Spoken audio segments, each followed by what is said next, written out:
My name is Kalani, I am 29 years old, and I am a diversity, equality, and inclusion DEI strategist. To most, that title suggests a builder of bridges, a weaver of corporate harmony, or a mediator of grievances.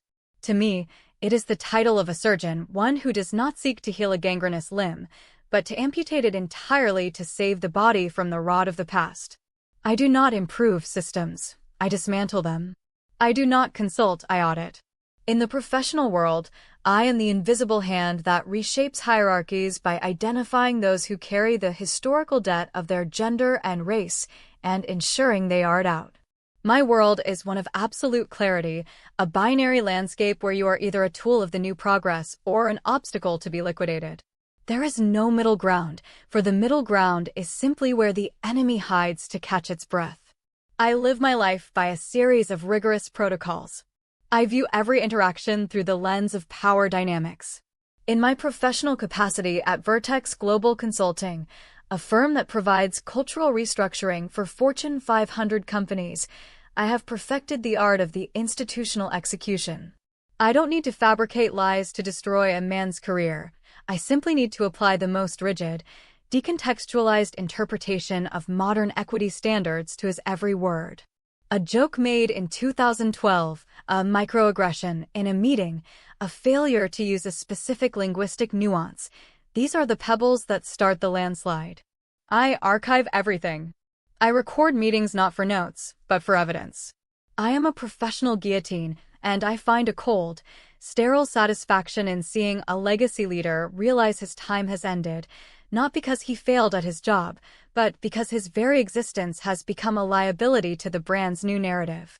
This philosophy does not stop at the glass doors of the office. It follows me home. My home is a laboratory for the social engineering I preach. It is where I live with Elias, a man who, for the last 5 years, has served as my greatest challenge and my most compliant subject. Elias is, in many ways, the embodiment of the very thing I despise. The mediocre, comfortable male who assumes his place in the world is guaranteed. When I met him, he was soft, both physically and ideologically. I saw in him a lump of clay that needed to be pressed, squeezed, and eventually fired in a kiln of constant criticism until he either broke or became something I could tolerate. I do not believe in love in the way the poets describe it. I believe in relational accountability. To me, Aner is not a soulmate, they are a representative of their demographic. Elias, as a man, started our relationship with a massive biological and historical deficit. He owed me, and the world, a debt he could never fully repay. My role was to ensure he was constantly aware of his status as a debtor. I began the process of his systemic deconstruction early on, focusing on the most visible aspects of his inadequacy, his body, his presentation, and his intellect. Our home, a minimalist aimant decorated in shades of slate and bone, reflects my need for order. There are no cluttered shelves, no man caves, no spaces where Elias can retreat into the lazy habits of his kind. Every evening when I return from Vertex, the audit begins. Elias, I said last night, my voice as flat as a dial tone as I watched him prepare dinner. He was wearing a t-shirt that was slightly too tight across his mid. He had gained 7 pounds over the last quarter, a failure of discipline that I interpreted as a lack of respect for our shared aesthetic space. The lack of intentionality in your physical presentation is becoming a distraction. Do you realize that your inability to regulate your caloric intake is a direct reflection of your perceived entitlement to space? You assume that because you are a man, the world, and I should simply accept your expansion without question. Elias paused, his knife hovering over a bell pepper. I saw his shoulders tense, a brief flicker of resistance that I knew how to extinguish. It's just a few pounds, Kalani. I've been working late at the firm. Working late is an excuse for the disorganized, I replied, crossing my arms. And just a few pounds is the language of the complacent. Look at your hair, Elias. It's thinning at the crown, yet you refuse to adopt the preventative regimen I outlined for you. You are allowing yourself to decay, and in doing so, you are forcing me to witness your obsolescence. Is that your goal? To become a visual burden? I watched him. I saw the way his eyes dropped to the cutting board. This is the erosion. By attacking the foundations of his self-esteem, I ensure that he remains in a state of perpetual seeking my approval, seeking to be enough. I do this not out of cruelty, but out of a radical commitment to excellence. If he cannot meet the standards I set, he does not deserve the proximity to my power. I have refined this process over years of practice. In my previous role at Ethos Dynamics, I was tasked with reevaluating the senior management tier. There was a man there, Marcus, a vice president who was beloved by his team. He was charismatic, successful, and old school. To the world, he was a leader. To me, he was a monument to the old world that needed to be toppled. I didn't yell at Marcus. I didn't even argue with him. I simply sat in his meetings and took notes. I noted how often he interrupted women, even if it was to agree with them. I noted his use of sports metaphors, which I categorized as exclusionary linguistic gatekeeping. I filed a 40-page report to the board, detailing how Marcus's presence created a hostile environment of unconscious bias. Within 3 months, Marcus was gone. His 30-year career ended by a series of footnotes and sensitivity metrics. When I look at Elias, I see a domestic version of Marcus. He is a project. I keep a digital folder on my private cloud titled Project E. It contains photos of him from when we met versus now, notes on his ideological lapses, and a log of his dietary violations. I use this data to gaslight him into a state of total dependency. If he feels ugly, he won't look for validation elsewhere. If he feels stupid, he won't question my mandates. "I'll go for a run tomorrow morning," Elias murmured, his voice defeated. "Don't do it for yourself, Elias," I said, walking over to him and adjusting the collar of his shirt with a sharp, clinical tug. "Do it because your current state is an affront to the equity of this relationship. I invest a great deal in my appearance and my intellectual standing. You are currently a depreciating asset. Fix it." For the next few months, the atmosphere in our home grew increasingly cold. I intensified the audits. I began criticizing the way he spoke, the way he laughed, the books he read. I told him his preference for historical biographies was a symptom of his obsession with patriarchal narratives. I insisted he read the radical manifestos I used in my DEI seminars. I watched him struggle to swallow the dry, academic prose that called for his own systemic marginalization. I felt I had him exactly where I wanted him, broken, compliant, and perpetually apologetic for his existence. But then, something shifted. It was subtle at first, the kind of anomaly that only a professional auditor would notice. The first sign was the silence. Elias stopped arguing. He stopped offering excuses. When I told him his new suit made him look blocky and unrefined, he didn't flinch. He simply nodded, took it to the tailor, and had it fitted to a degree of precision that I hadn't authorized. The second sign was the physical transformation. He didn't just go for a run tomorrow morning. He started waking up at 4:30 a.m.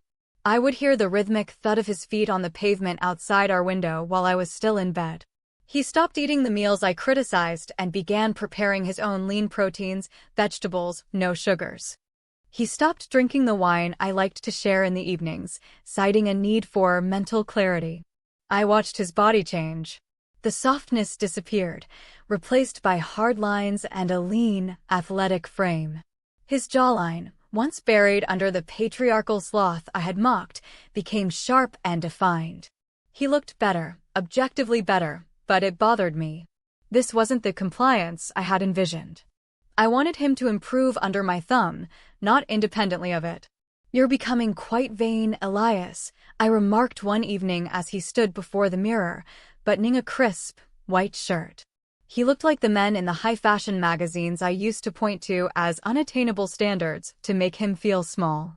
"This sudden obsession with your physique is a classic masculine overcompensation. It's quite transparent, really." He didn't look at me. He continued, buttoning his cuffs. "I thought you wanted me to be a high-value asset, Kelani. I'm simply following the data." His voice was different. It lacked the tremor of uncertainty that I had spent years cultivating. It was cool, detached almost like mine. A spike of irritation flared in my chest. I am the strategist, he is the subject. The subject is not supposed to adopt the strategist's tone. Don't use my terminology against me, I snapped. It's patronizing. And that shirt, it's too expensive. We didn't discuss this expenditure. It was bought with my bonus, he said, finally turning to face me. He looked different.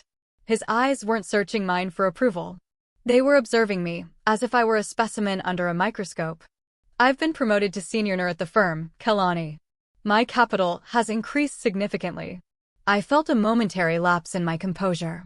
A promotion? Senior? Elias was a mid-level analyst when we met. I had spent so much time convincing him he was mediocre that I hadn't realized he was actually succeeding in the real world, the world outside the Sament. Success in a broken system is no achievement, I said, retreating into my ideological shell. You've simply become a better cog in a machine of oppression. Elias smiled. It wasn't a kind smile. It was the smile of someone who had seen the man behind the curtain and realized he was just a scared little person with a megaphone. If you say so. Over the following weeks, Elias became a ghost in our home. He was always at the gym, at the office, or at networking events that I wasn't invited to. He stopped asking for my opinion on his clothes. He stopped listening to my critiques of his personality. He had reached a level of physical and professional perfection that even I couldn't find a flaw in, and yet, instead of giving me more power, it had stripped me of it entirely. I tried to regain control. I began recording our conversations again, looking for evidence of his new arrogance that I could use to shame him. I searched through his phone, looking for signs of an affair. Surely, a man who looks that good must be cheating. But I found nothing but work emails, gym logs, and investment portfolios. He was clean. He was disciplined. He was everything I had demanded he be, and I hated him for it. The tension reached its breaking point on a Tuesday night. I had spent the day at Sovereign Logic Systems, conducting a cultural audit that resulted in the termination of 3 dement heads. I was riding a high of professional power, feeling like the goddess of the new order. I came home expecting to find Elias in his usual state of quiet submission, perhaps waiting to be told what was wrong with him today. Instead, I found him in the living room, surrounded by 3 large, high-end suitcases.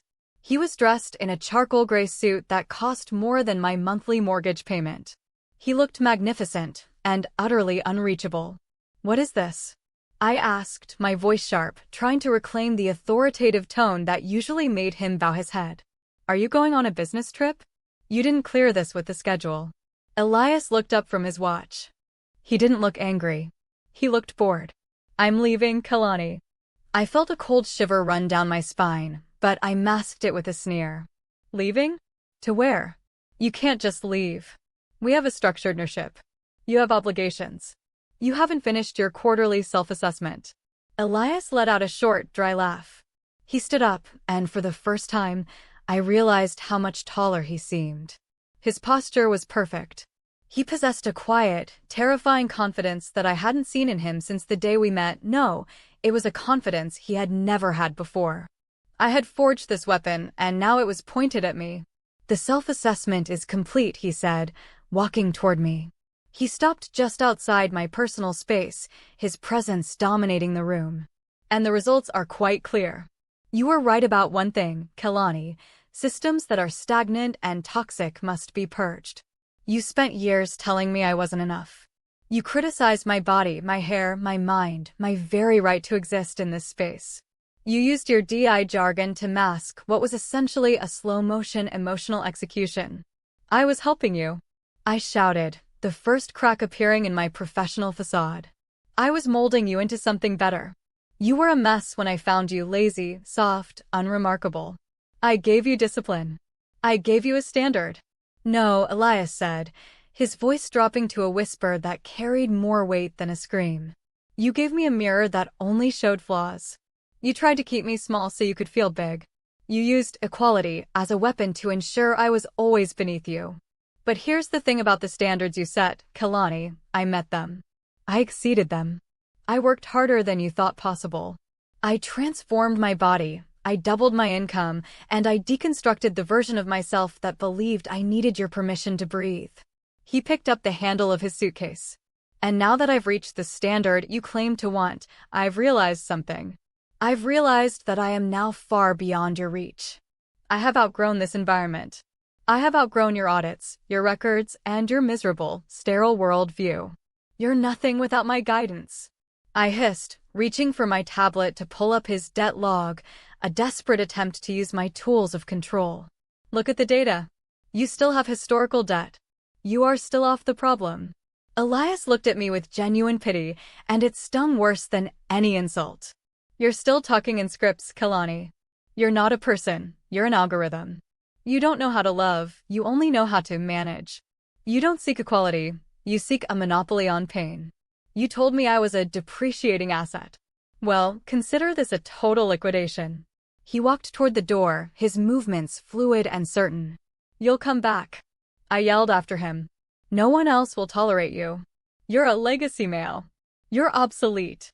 Elias stopped at the threshold and looked back over his shoulder. He looked like a man who had just stepped out of a prison and into the sun. Actually, Kalani, it's the other way around. I've realized that I'm now far too much for you to handle. I'm fit, I'm successful, and most importantly, I'm free of your audit. I'm not just meeting your standards anymore. I've realized your standards are actually quite low. They're based on fear, not excellence. He paused, a mocking glint in his eye. By your own logic, you should be happy. You've successfully purged the problematic element from your life. But we both know the truth. You're not losing a debtor. You're losing your only audience. Good luck with your next project. I hope she's as miserable as you are. And then he was gone. The door clicked shut with a finality that echoed through the empty, slate-colored hallway. I stood in the center of the living room, my tablet still in my hand, the screen glowing with a list of his unresolved infractions. I looked around at our perfect, minimalist home. It was clean. It was orderly. It was exactly as I had designed it to be. But for the first time in my life, the silence wasn't a sign of control. It was the sound of a vacuum. I went in my office and sat down at my desk. I pulled up Project E. I looked at the photos, the notes, the recordings. I had everything. I had 5 years of data. I had evidence of every time he had failed, every time he had been weak, every time he had been problematic. I tried to feel the surge of power I usually felt when I completed a task via purge. I tried to imagine the report I would write, the way I would frame his doer as a victory for my ideological purity. I would tell my colleagues at Vertex that I had successfully transitioned a non-compliant unit out of my domestic sphere. But as I looked at the screen, the words felt hollow. The jargon felt like dry sand in my mouth. I had spent so much time auditing Elias that I had forgotten how to exist without him as a target. My entire identity was built on the act of dismantling him. Without his inadequacy to fix, what was I? I am a DEI strategist. I am 29 years old. I am an expert in systemic erasure. I looked at the debt log. I looked at the historical accountability spreadsheets. I realized, with a creeping sense of horror, that Elias was right. I wasn't a builder. I was an executioner who had run out of victims. I began to scroll through my professional contacts, looking for a distraction. I saw the names of men I had ruined, companies I had restructured, and women I had empowered by turning them into mini versions of myself. I saw a message from a junior consultant, a woman named Sarah, whom I had been mentoring. Kalani, the message read. Asterisk, I've been reviewing your latest audit on the sovereign logic case. I have to say, I found your approach a bit soft. You allowed the CFO to retain his pension. Isn't that a form of systemic enabling? We need to talk about your commitment to the absolute purge protocol. I'm concerned you're becoming a liability to the firm's radical vision. Asterisk. I felt a cold drop of sweat slide down my back. I recognized the tone. It was my tone. I recognized the strategy. It was my strategy. The revolution I had helped build was turning its gaze toward me. I had spent my life creating a world where no one was ever pure enough, where every word was a trap and every silence was a confession. I had built a guillotine that was large enough for everyone, and now I was the only one left standing on the platform. Elias was gone. He was out there in the world, living a life of unauthorized confidence and unvetted success. He had escaped the system I had spent my life perfecting. He was too much for me, not because of his flaws, but because he had realized that my power only existed if he agreed to be judged. I sat in the dark of my perfect aimant, the glow of the screen reflecting in my eyes. I was alone. I was pure. I was beyond reproach. And I was terrified. I realized then that the absolute purge doesn't end until everything is gone. I had purged my husband. I had purged my friends. I had purged my empathy.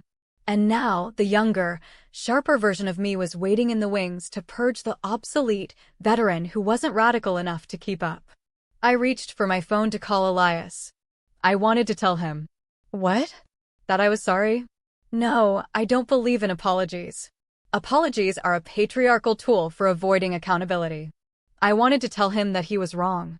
I wanted to audit his door. I wanted to find a way to make his freedom feel like a failure. But his number was disconnected. He hadn't just left the aimant, he had erased himself from my network. He had used my own systemic erasure against me. I walked to the window and looked down at the city. Thousands of lights, thousands of people, thousands of targets. But as I stood there, I felt like I was already in a cell, a cold, sterile, slate-colored cell of my own making. I am Kalani. I am 29 years old. I am a DEI strategist. And I have finally achieved the perfect system. A system where there is no bias, no conflict, no debt, and no humanity. I am the last one left in the room, and the auditor is calling my name. The silence of the aimant was oppressive. Every minimalist piece of furniture seemed to mock me with its clean lines and lack of history. I had insisted on this aesthetic, a cleansing of the domestic space from the clutter of the past. Now, it felt like a tomb. I walked to the kitchen, the marble countertops cold under my fingers. I remembered the night I had criticized the way Elias held his fork, telling him that his aggressive grip was a subconscious manifestation of territorial dominance. He had looked at me with such confusion then. By the end, he would have just set the fork down and apologized. He had learned his lessons too well. He had become a master of the very mask I forced him to wear until he finally grew strong enough to tear it off and throw it in my face. I opened my laptop again. I needed to work. I needed to find a new target. I needed to feel that rush of corrective justice that usually filled the void in my chest. I began looking through the employee files of Ethelgard Dynamics, our newest client. I looked for the men with the longest tenures, the ones with the most traditional backgrounds. I looked for their vulnerabilities. But my mind kept drifting back to Elias's face as he left. He didn't look like a man who had been corrected. He looked like a man who had been reborn. "I'm too much for your standards," he had said. The words looped in my head like a broken recording. My standards were my entire world. They were the foundation of my career, my identity, my power. If my standards were low, if they were merely a tool of fear rather than a path to excellence, then my entire life was a lie. I felt a sudden, violent urge to break something. To shatter the bone-white plates, to tear the slate-colored curtains, to scream until the sterile walls cracked. But I couldn't. That would be a loss of emotional regulation. That would be unprofessional. I was a strategist. I was an auditor. I had to remain composed. I sat back in my ergonomic chair and stared at the digital folder for Project E. With a trembling finger, I hovered the cursor over the delete icon. If I deleted the file, did he still exist? If I erased the data of his failure, did that mean I had failed? I clicked the button. Asterisk, are you sure you want to permanently delete Project E? This action cannot be undone. Asterisk. I stared at the prompt. For the first time in my life, I wasn't sure. I wasn't sure of anything. The binary world of black and white, of oppressor and oppressed, of auditor and subject, was collapsing into a terrifying, gray abyss. I clicked yes. The screen blinked. The folder vanished.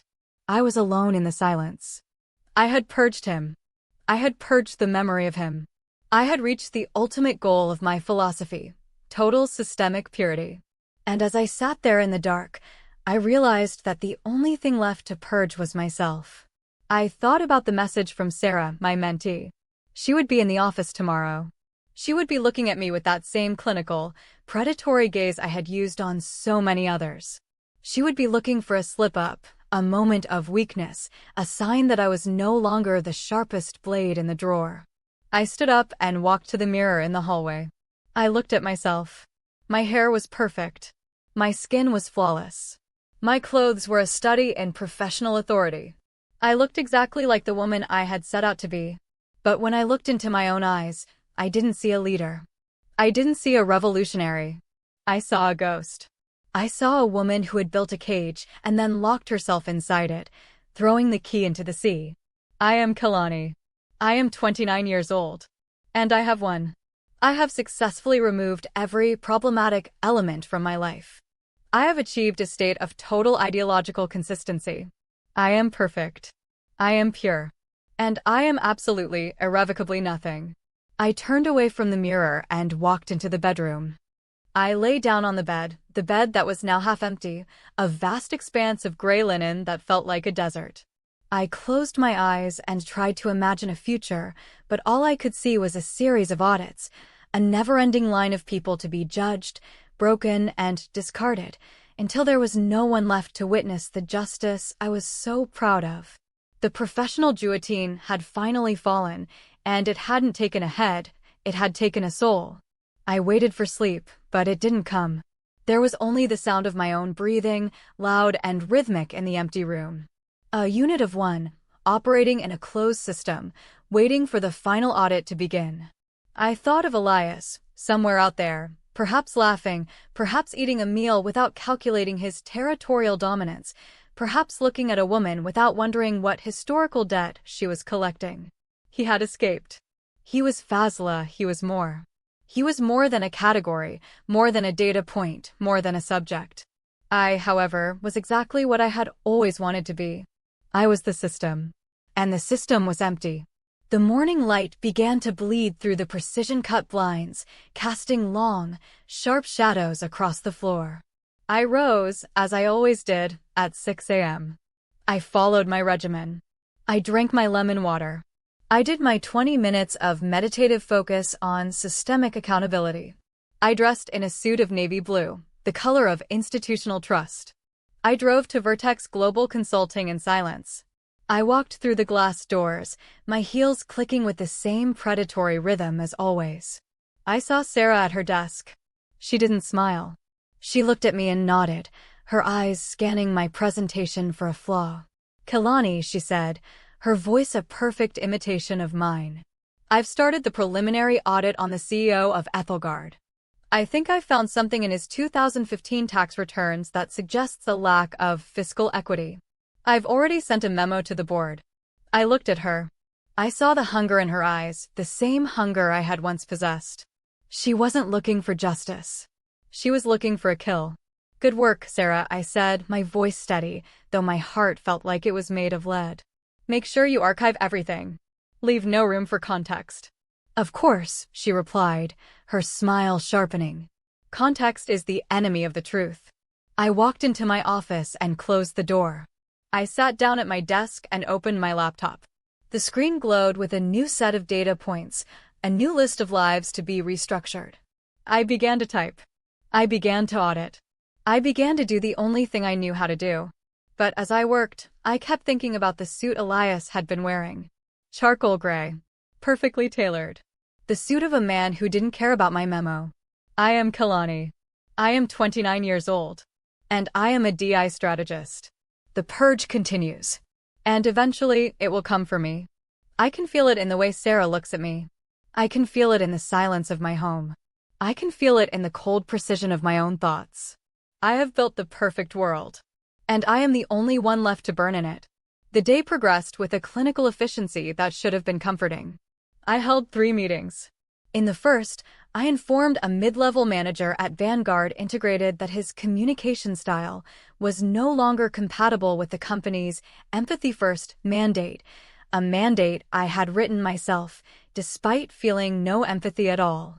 I watched him stammer, watched him try to defend his 20 years of service, and then watched the light go out in his eyes when he realized my report was already final. He was a legacy variable, and I had solved for X. In the second meeting, I coached a group of junior executives on the language of deconstruction.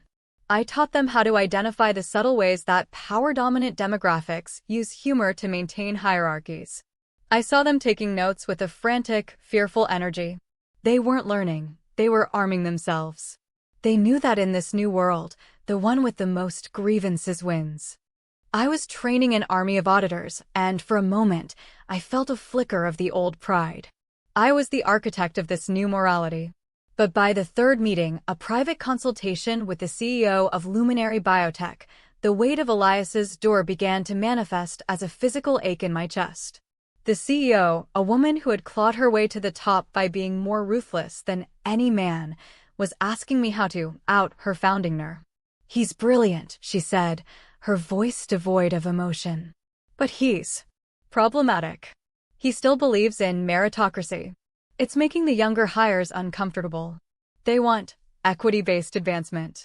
How do I get rid of him without a lawsuit?" I should have had the answer ready. I should have had a dozen strategies for ideological noncompliance. But instead, I found myself thinking, does he have a wife? Does she audit him at night? Does he go home to a house of slate and bone and wonder when he became a ghost? Kalani, the CEO prompted, her eyes narrowing. "Are you with me?" "Yes," I said, pulling myself back. "You need to document his resistance to cultural evolution. Every time he mentions merit, you record it as an exclusionary microaggression. You create a paper trail that suggests his philosophy is a direct threat to the psychological safety of the collective. By the time you're done, he won't just be fired, he'll be radioactive." The CEO nodded, satisfied. Radioactive. I like that. When the day finally ended, I didn't want to go home. The thought of that silent aimant, of the empty space where Elias used to be, was more than I could bear. I drove aimlessly through the city, watching the people on the sidewalks. I saw couples laughing, friends arguing, people living in the messy, unaudited, gray areas I had spent my career trying to erase. I saw a man who looked like Elias from a distance. He was walking into a restaurant with a woman. He looked happy. He looked free. He looked Fazla. I pulled my car over and sat in the dark for a long time. I realized that my entire life had been a pursuit of purity, but purity is just another word for empty. I had removed the rot, but I hadn't planted anything in its place. I had restructured the world, but I had forgotten how to live in it. I am Kalani. I am 29 years old. And I have reached the end of the script. I drove home. I walked into the aimant. I didn't turn on the lights. I sat on the floor in the middle of the living room, surrounded by the shadows of my perfect life. I thought about the files I had deleted. I thought about the man I had tried to break. I realized then that Elias's final gift to me wasn't his door. It was his transformation. He had shown me that even the most broken subject can choose to become something else. He had shown me that standards are only weapons if you let them be. But I didn't know how to be something else. I only knew how to be the auditor. I reached into my bag and pulled out my work tablet. The screen lit up, reflecting in my tired eyes. I opened a new file. Subject, Kalani. Audit type, internal systemic review. I began to type. I began to list my own infractions. My loss of focus. My lingering attachment to obsolete structures. My incapacity for radical consistency. I was auditing myself. I was applying the absolute purge to my own soul. As the words filled the screen, I felt a strange sense of peace. It was the peace of the guillotine. It was the sterile satisfaction of the final amputation. I am Kalani. I am 29 years old. And the auditor has found me insufficient. By the time the sun rose again, the file was complete. I had documented every failure, every doubt, every microaggression against the ideology I had built. I had made myself radioactive. I sent the file to Sarah. I sent it to the board at Vertex Global Consulting. I sent it to every client I had ever worked with. I was phasing myself out. I stood up and walked to the door. I didn't take a suitcase. I didn't take any of the slate and bone treasures I had collected. I left the aimant exactly as it was, a perfect, empty monument to a dead world. I walked out into the morning air. It was cold, but it felt real. I didn't have a strategy. I didn't have a mandate. I didn't have a project. For the first time in my life, I was just a person. I walked down the street, my heels clicking on the pavement. I didn't know where I was going. I didn't know who I would become. But as I watched the city wake up, I felt a tiny, flickering hope. Perhaps, in the wreckage of the system I had destroyed, something new could finally grow. Something that wasn't pure, but was Fazla. Something that was more than enough. I am Kalani. I was an auditor. Now I am just me.